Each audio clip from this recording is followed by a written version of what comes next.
Sometime back, Inc. magazine had an article titled, "Science Says Only 8% of People Actually Achieve Their Goals." And they were quoting from a study done sometime back by the University of Scranton. And according to their research, 92% of people gave all kinds of reasons why they don't finish. But only 8% actually finish. And Inc. magazine had all kinds of reasons. And they said maybe it's because they begin with the end in mind. Maybe it's because they build a support system around them. They set specific and challenging goals. They recognized when they were procrastinating. So all these reasons are given why the 8% do finish their goals.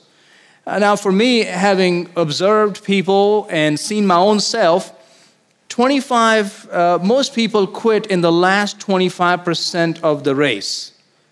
In the last quarter. And that's not dependent on time. It's just how it happens. Last 25% of the race, they quit in their faith, or they quit in their business life, or their marriage, or something that God had called them to do. Last 25%, they're like, I'm done, I'm out. And that is the most critical time. As you know, we're in our series called On Track, and today's message is Tracking Level 3. As we move through these levels, how do we keep going? Why don't we stop and give in and give up? You have your Bibles, go and turn to 2 Peter chapter 1 and verse 5. 2 Peter chapter 1 and verse 5. The big question in today's message is, are you still climbing the levels in your Christian growth? Are you still climbing the levels in your Christian growth, or have you given up for some reason? Now, people give up for all kinds of reasons. Some give up because of some trial that came into their lives. Some people give up because of some tragedy that struck their homes or their families. Some give up for some distraction, and they never get back on track. And some even quit because of some moral failure. How about you? 2 Peter chapter 1, starting in verse 5. Peter says, "But also for this very reason, giving all diligence, add to your faith virtue. To virtue knowledge, to knowledge self-control, to self-control perseverance, to perseverance godliness, to godliness brotherly kindness, and to brotherly kindness love." Last weekend, we focused on level 2 of the virtues in our Christian life. We focused on excellence and knowledge and self-control. Keep in mind that they're all built on the foundation of our faith in God. Each virtue is built on the previous one. So there's the ground of salvation, and then each of them is built on the previous one. If you don't have faith in God, you will doubt His will for your life. If you doubt His will for your life, you won't strive to live the life of excellence. If you don't strive to live the life of excellence, you will cut corners. People take shortcuts all the time. If you cut corners, you will live by earthly wisdom. And if you live by earthly wisdom, you will lack self-control and get into all kinds of vices. Before we go to level 3, the question is, how are you tracking on level 2? Where are you when it comes to excellence in your life? How are you when it comes to wisdom and discernment in your life? How are you when it comes to self-control? Remember, self-control regarding what you eat, how you speak, sexual desires. Do you have self-control, or you just go with the flow? And by the way, don't forget that God only expects from us what He has already given to us. You know, when you and I get saved, it's already deposited in our account. When you have Jesus, you have everything. You're simply working out what has been worked in. So you don't have to go out there and find self-control and find perseverance or find faith. It's already given to you. Now you have to work out what has been worked in. It all comes from the ground of salvation. With that said, let's look at level 3. In level 3, we're going to look at 2 of these virtues. It says to self-control add perseverance, and to perseverance, godliness. So we're going to focus on only 2. Perseverance and godliness. Perseverance. This is the 5th rung on this ladder. The Greek word is hupomene. Hupomene means patient endurance. This is more than just patient. You know what patience is? I'm just sitting here waiting, man. I don't know. I just got to wait. Wait it out. Endurance means I'm going through all this, but I'm just going to endure it. I'm going to grin and bear it. Patient endurance means I am going through maybe temptation, I'm going through suffering, but I'm going to be steadfast. I'm not going to give up. Why? Because something is coming on the other side. That's patient endurance. It is a cardinal virtue in the Christian life. In fact, that word hupomene is found about 32 times in the New Testament. And we don't have time to look at every one of them, but I want to look at a few of them because it helps us understand what that word hupomene means. For example, Jesus used that word. If you remember, the sower went out to sow, and he threw some seeds, and they fell on rocky ground. He threw some, and it fell on thorny ground. And he threw some, and it fell on this path that had been hardened because of people walking on it. And then some seeds fell on the good ground. Listen to Luke chapter 8 and verse 15. But the ones that fell on the good ground are those who, having heard the word with a noble and good heart, they keep it, and they bear fruit with hupomene, with patient endurance. It's not enough just to come to church. When you come to church, you come with a good and noble heart. You know what that means, a good and noble heart? It means your heart is open to the things of God. You want to hear from God. I'm ashamed to say, many of us in the Christian life, especially at Clearview, I see that sometimes you're asleep. And I'm thinking to myself, you come into church, but your heart is already closed off, which means this, you're not expecting anything from this. Your expectations are very low. You say, well, no, you have no idea what I've done. You have no idea what I'm doing. No, it is done with the understanding that I'm going to do all these things, but I'm not going to give my very best. So here's what's happening. You think you're growing in the Christian life. To the contrary, you may be a stumbling block to somebody else because they're watching you. I'm not for a moment saying you're not a good person and you don't love Jesus Christ. Yes, all those things are wonderful, but you're not the good soil. So what else is needed? Good and noble heart. When you hear the word, you keep it, and you bear fruit with patient endurance. As temptations come, as sufferings come, you still stay the course. Paul used that word many times to emphasize its importance in the Christian life. Listen to Romans 5, verse 3. He says, and not only that, but we also glory in tribulations, knowing that tribulation produces hupomene, patient endurance. And hupomene, character, and character, hope. One reason you and I go through trials is to build our character. When you go through financial problems, when you go through physical problems, when you go through emotional, mental problems, and the worst of all, when you go through relationship problems, you know what God is doing? He's building your character. This is part of the growth of the Christian life. When you came forward, I hope none of you prayed, God, get me out of this trial. Because more than likely, God may leave you there. Because He's working on your character. That very thing that you think, God, get me out of here, God says that's what's going to shape you into the person you need to be. By the way, James tells us the example of character of this perseverant person is Job. Listen to what he says in James chapter 5 and verse 11. He said, indeed, we count them blessed who endure. That's the verb form of hupomene.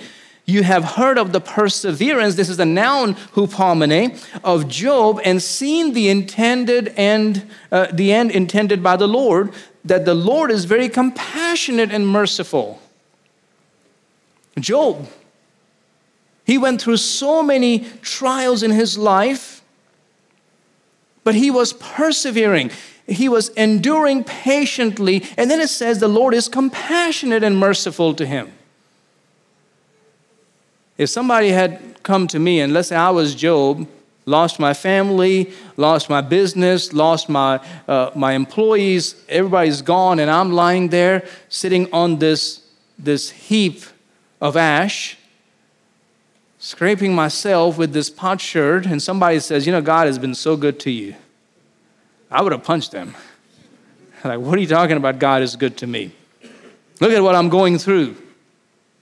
And yet it says here, the Lord is very compassionate and merciful. If you're going to climb this rung of the ladder, which is patient endurance, you will have to see God in a different way. He is not the cause of all your troubles. He's actually the one who is using them to shape you. James also said in James chapter 1, verse 2, count it all joy when you fall into various trials, knowing that the testing of your faith produces hupomene, patience, enduring patience. But let hupomene have its perfect work, that you may be perfect and complete, lacking nothing. You see, climbing the levels in the Christian life does not make us immune to trials, even temptations. Sometimes they even get worse. But in the process, he's making us more and more like Jesus Christ. A couple of weeks ago, I told you about R.G. Letourneau.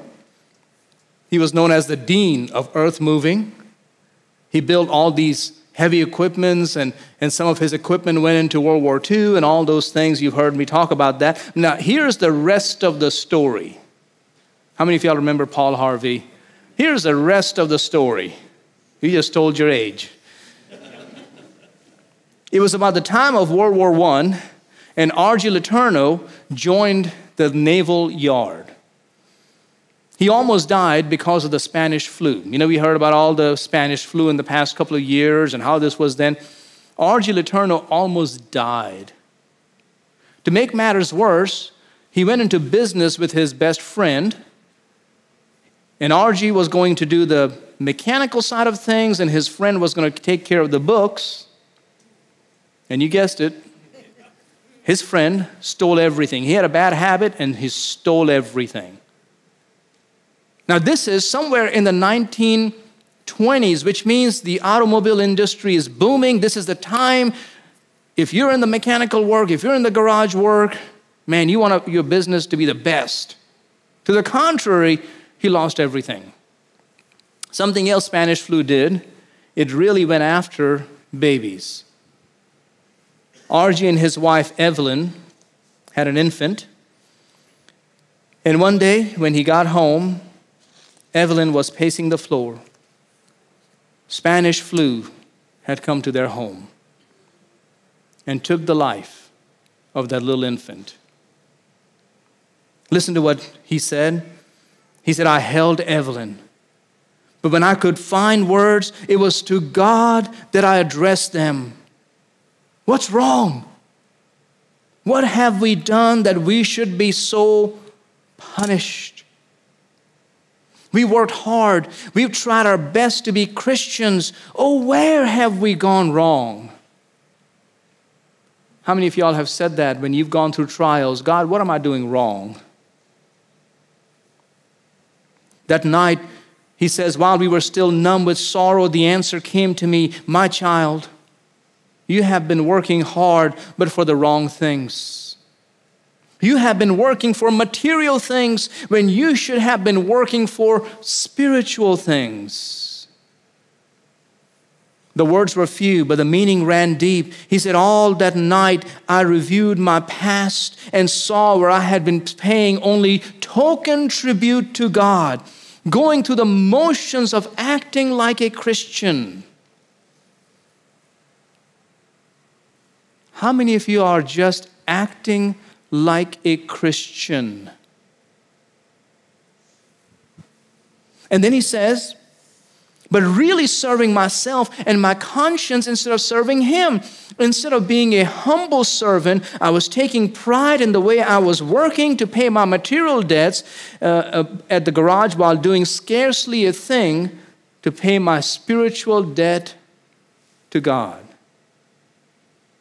He said, in the midst of all that, I was still living for myself. You see, God did not cause his business to go under. God did not cause his baby to die.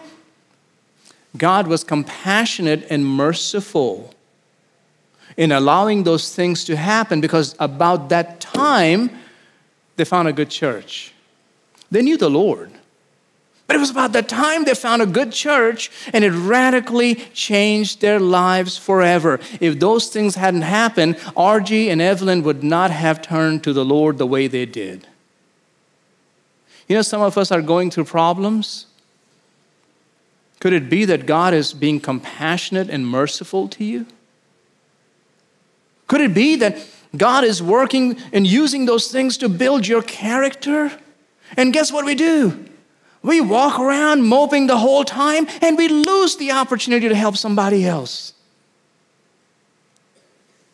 And we gripe and we complain and we say, it's just terrible and I don't know why this happens to me. Okay. But here's very interesting. R.G. and Evelyn would travel every week to speak in churches and gatherings. And once they were traveling, this is going back to 1937. And they would have a quartet with them. Young people who would sing. And one night, they had a head-on collision with a car. One afternoon they did. Coming towards them, the driver of the car had turned his head for a brief moment, and 5 people died at the scene. 5 people. 3 of them in the other car, but 2 of them were the young people in the quartet. Wow. Now think about it. You're serving God, you're doing things for God, and 2 of those young people, just like that, they're killed. And to make matters worse, they're lying on the side of the highway. R.G.'s hips were driven out of their sockets. His pelvis was broken, his chest was crushed, his leg was broken and a foot crushed. I mean, this is his situation. Now, he's in massive pain. And he looks over and sees his wife, Evelyn, and she's lying over there, bruised, bleeding, and unconscious. And he looked up to heaven and said, Lord, this could not have happened if you had not permitted it. Because I know that all things work together for good to them that love God. You suffered more than this for me. Thy will be done. You see, the point is, God healed them and used them for several more decades. We don't like to patiently endure. Our natural instinct is, if I am doing all this for God, then he should be blessing me. And if he's not blessing me, how dare he? To the contrary, God is being compassionate. He is being merciful. He is using that to build our character. In 2 Timothy 2:11, Paul said, this is a faithful saying, for if we died with him, we shall also live with him. If we endure hupomene, we shall also reign with him. You want to reign with Jesus Christ? R-E-I-G-N? Rule with him? You're going to have to patiently endure. Some of the things we go through are to prepare us for the ruling that is coming.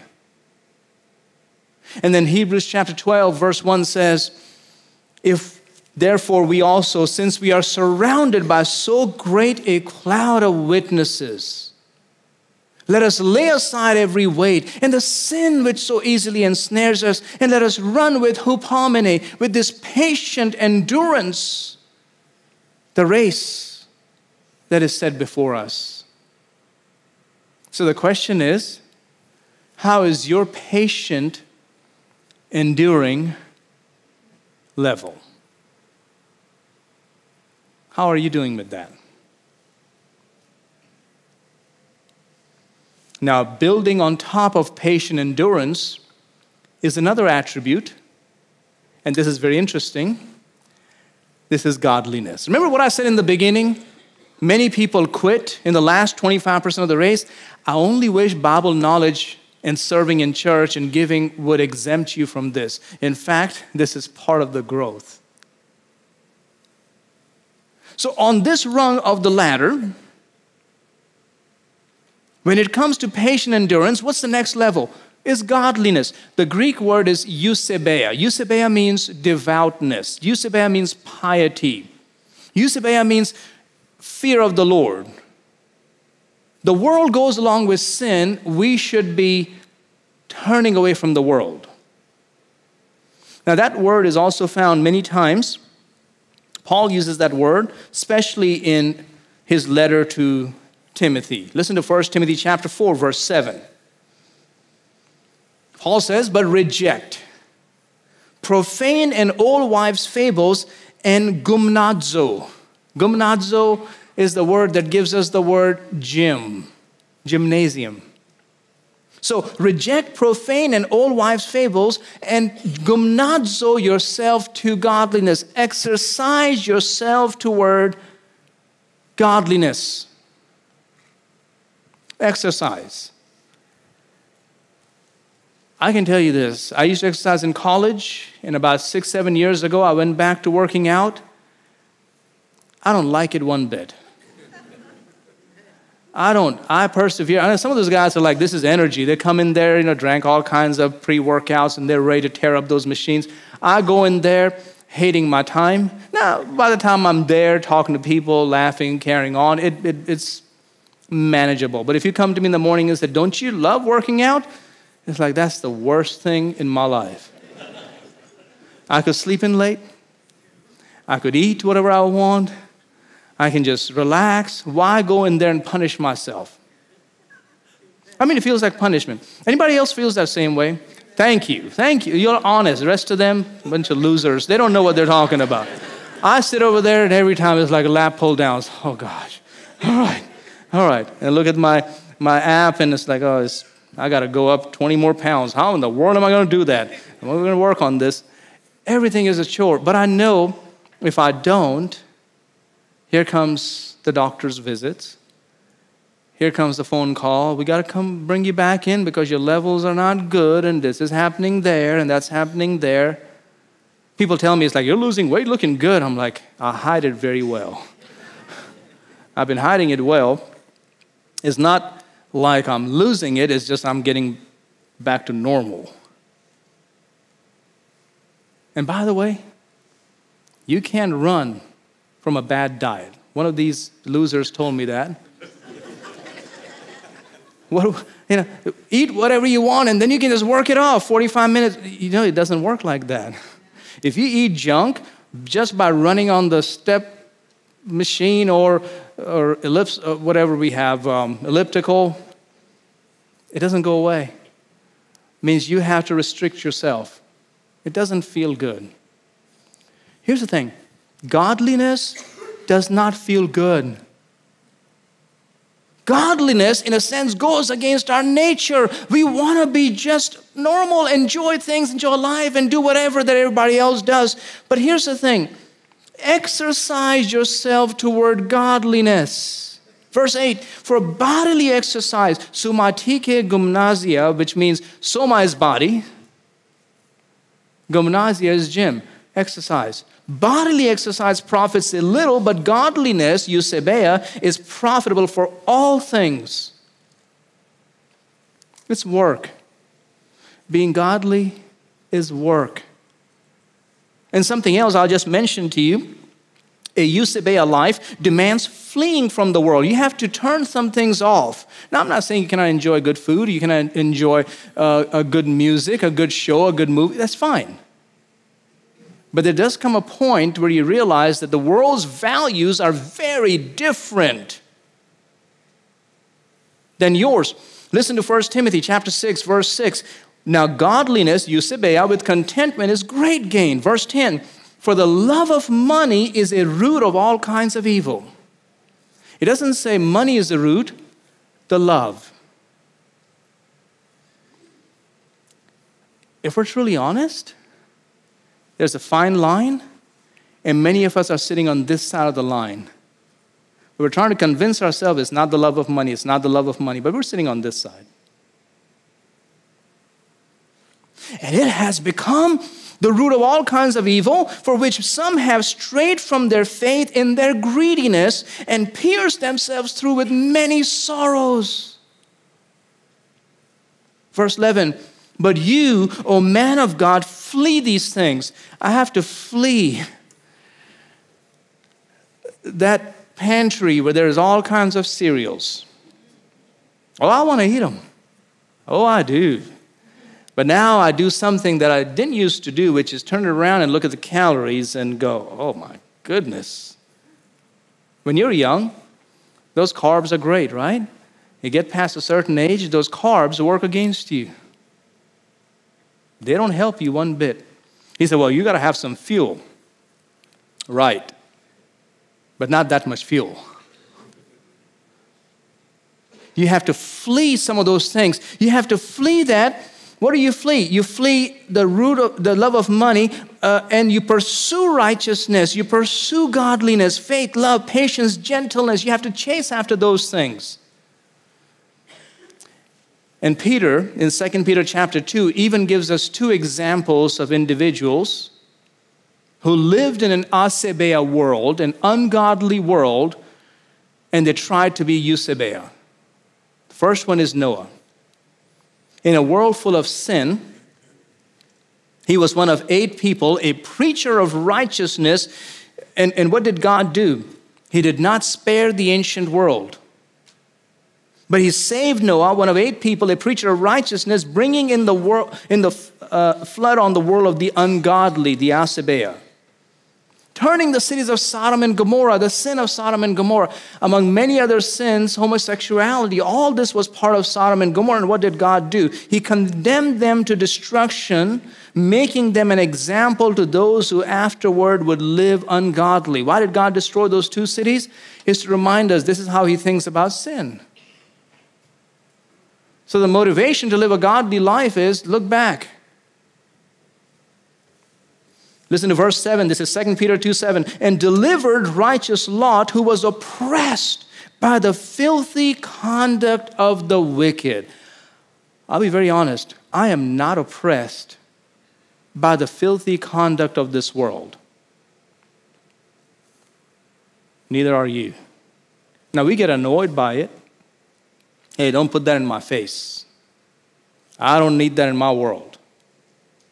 But are you oppressed? You know what oppressed means? That you are burdened down. You cannot enjoy life because of the immorality, the sinfulness of the people around you, whether it's family, friends, or enemies. You are oppressed by it. I'll tell you this, I'm the pastor of this church. I am not oppressed with the sinfulness in this world. And if you're honest, you would agree with me, you're not oppressed either. Now, it bothers you, it annoys you, but you're not oppressed. He gives another example here. Listen to Lot's.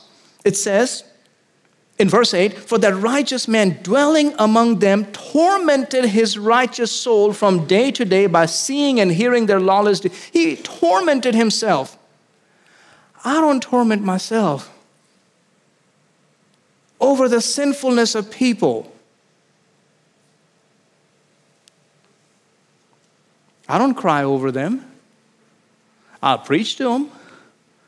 I will talk about how bad this world is and how far we've come from where we need to be. But am I tormented? And neither are you.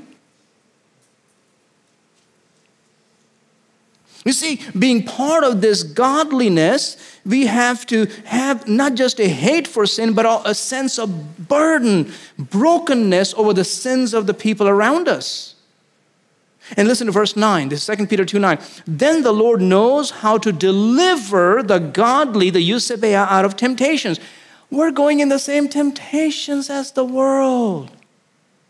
But the moment we are tormented and oppressed by how terrible things are, then God delivers us.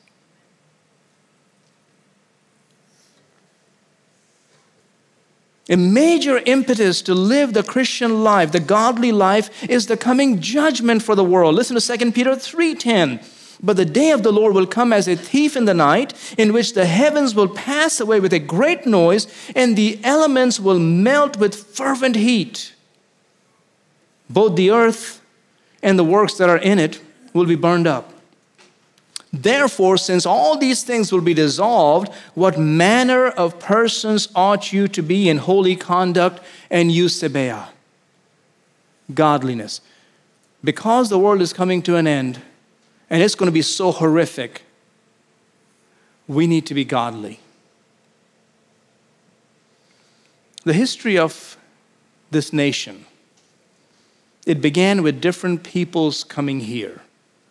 People were coming and starting colonies. We know primarily about the English colonies. We know about the Roanoke colony at the tail end of the 16th century. We know about the Jamestown colony in 1607, or the Plymouth colony, or the Massachusetts Bay colony. Everybody who got on those ships and came to America were not born-again Christians. Everybody okay with that? Some of them were not. They were operating from a Christian foundation, but here's something we do know. Primarily, most of them were here for religious freedom. Not everybody.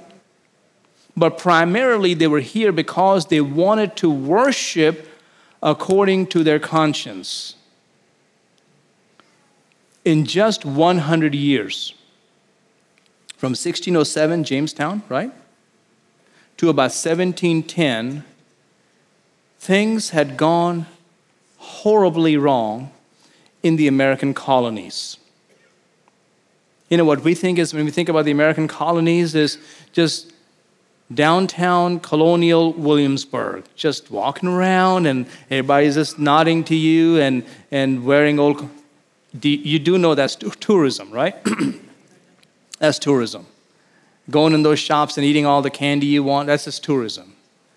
The real shape of early colonial life in the late 1600s to the early 1700s was full of drunkenness, immorality of every kind.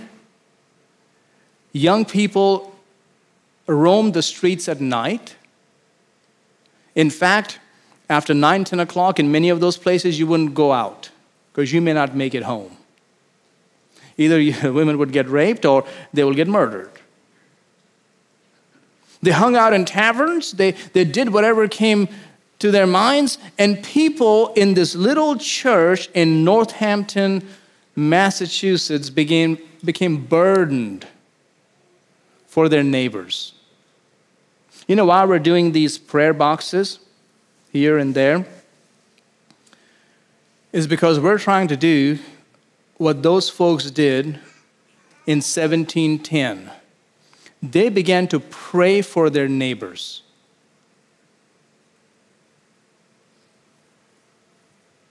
Our church is growing, great. We're building a new building, but not for a moment any of you should be so deluded to think that I'm going, it's like, wow, we got a bigger church, I'm going to do bigger things. You know, you're a fool if you think that way. I mean, you're not climbing the spiritual ladder. You're spiritually very immature. You want to know what I think? Oh God, now you expect even more from us. Do you think that it's all about a bigger building and nicer and cleaner and fancier facility? Do you think God over there said, I want to give them a bigger building so they'll be the big church? To whom much is given, much is required. So the purpose is that we may reach more. The purpose is not just so we can be the big church. The purpose of bringing people down here is not just for a show to take pictures and say, look at this, look at what we're doing. Are y'all doing that? No, but we're doing it. We're on the cutting edge. You don't get it. We're gently and humbly leading people to God. Because it's only that's going to matter. And so this church, a tiny little church, began to pray, and all of a sudden, two well-known youths in the small town of Northampton died. People were shocked. Many began to question the meaning of life and death. And by December of 1734, the pastor of that church, Jonathan Edwards, he noted that the Spirit of God began extraordinarily to set in, and a great and earnest concern about the great things of religion brought more than 300 people to Christ.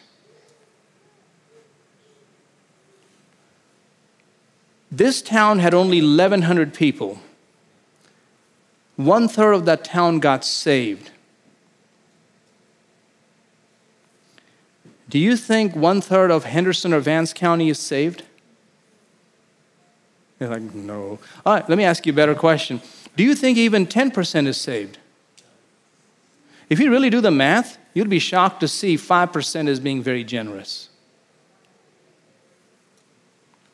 And we're not just touching Vance County, but also Granville and Franklin and Warren County and Southern Virginia, Mecklenburg County. These are all connected. So we see ourselves as in this mission field. Do you really think even 5% of people, let me ask you this, are you on fire for Jesus Christ? Do you think about 2% of people sitting in churches Sunday morning are on fire for Jesus Christ? Shucks, I would even confess, am I on fire for Jesus Christ?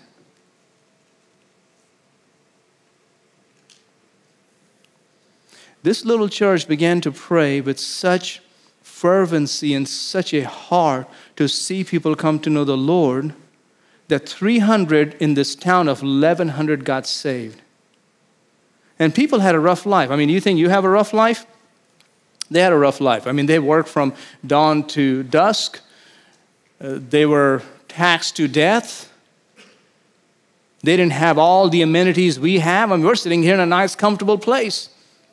It's cold outside, but you're sitting in the warm. You're sitting on nice benches with pews and paddings.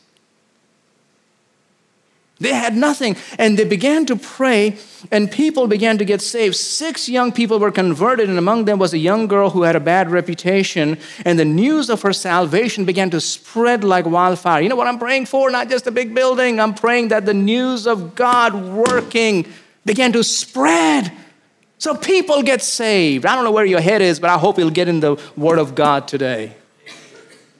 That's what I'm praying for. And revival fires began to spread all over the nation when a young man, 25 years old, by the name of George Whitefield showed up.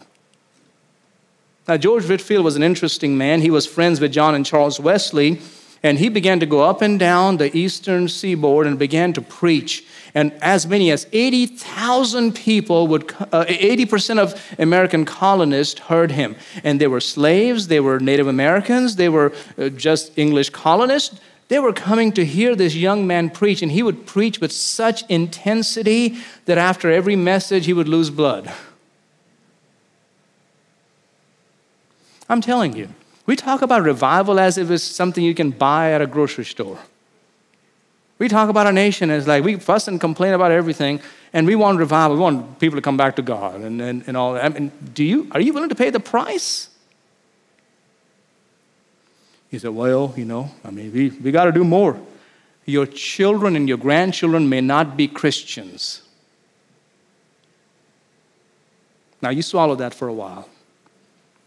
You think about that.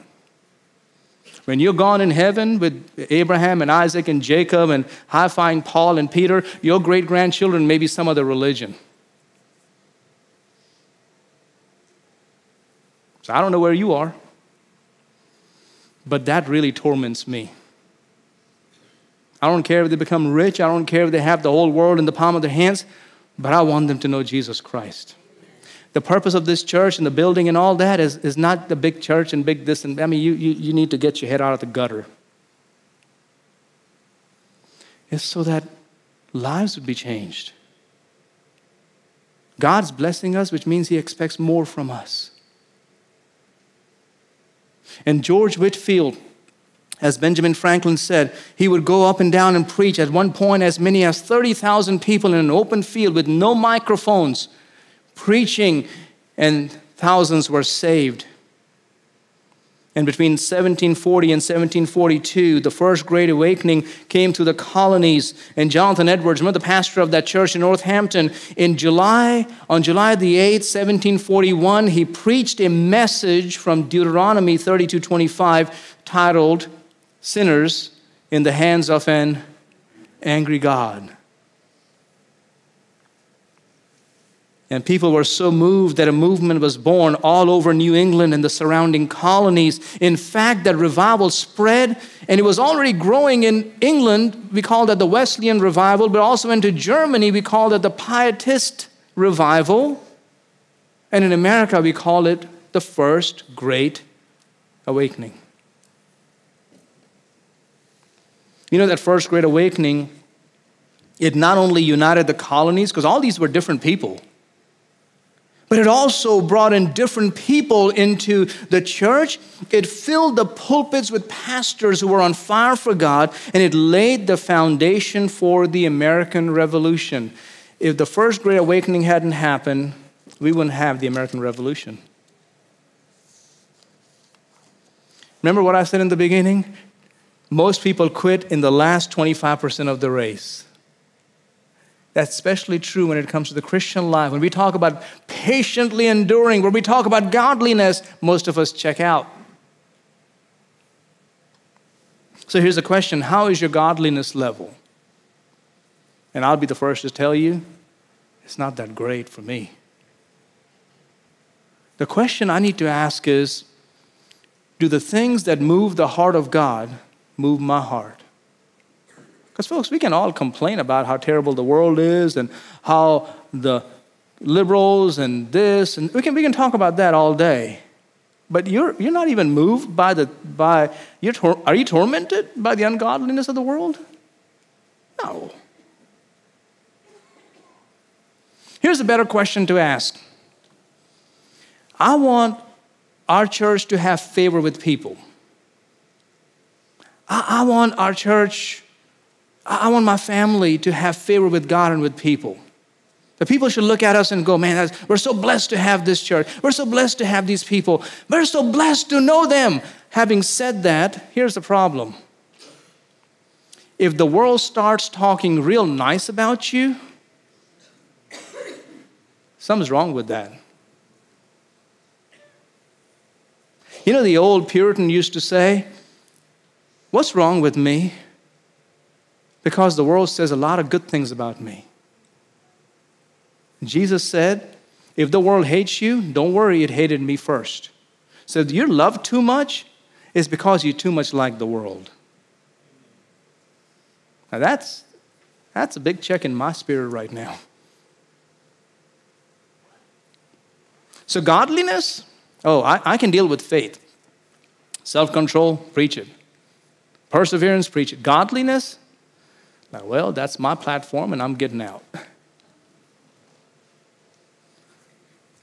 You want to climb this ladder?